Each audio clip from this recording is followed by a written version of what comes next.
corporate farming and rice project dito sa Barangay Baginay, Municipality of Manaoag, Pangasinan. Ito ay binubuo ng 64 hectares compact farms at may 67 farmer cooperator members ng Bida Ibaka Irrigators Association na pinangungunahan ni Mr. Ramon Villaconsico. Tara na, samahan niyo kami mag-monitor ng ating corporate farming project.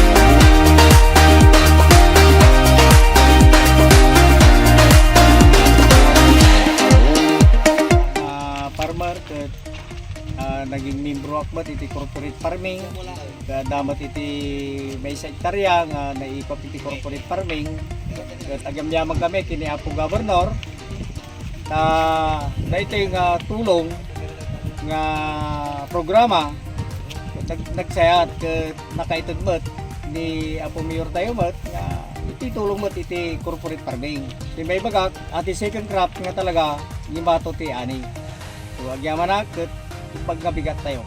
Nagdakkel apo tinaitulong na personally para kanyak, lalangro na kanyak ever since nga naging farmer at Barangay Baginay, aje taltalunag nga 1 hectare ket agri rin saklaan to 95 to 100 now naging 126.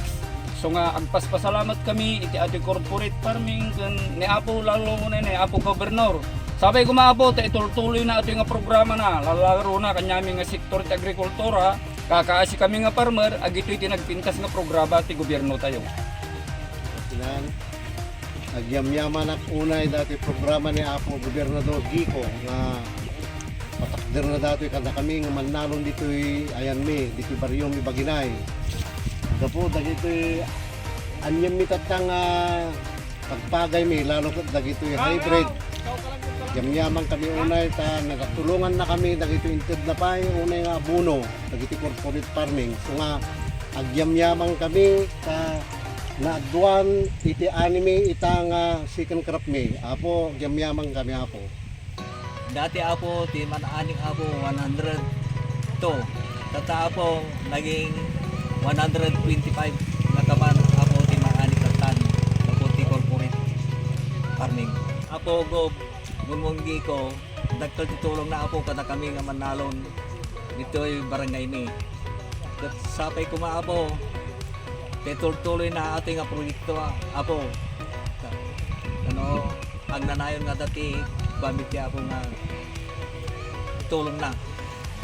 Agyaman launay, lakil iti naitulong, iti programa ni Governor Ramon Mongico.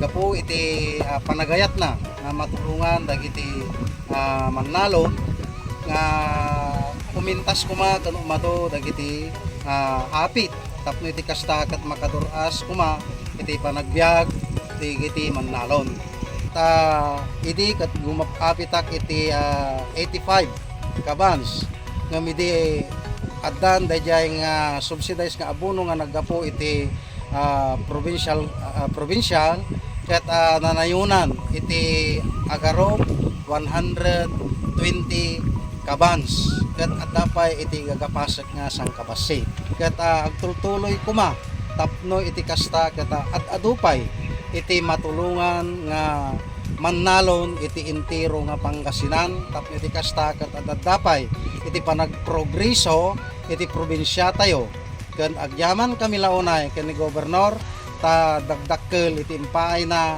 nga tulong kadagiti manalon ket sapay la kuma ta agtultuloy daytoy nga panagtulong na mabuhay po Gobernador.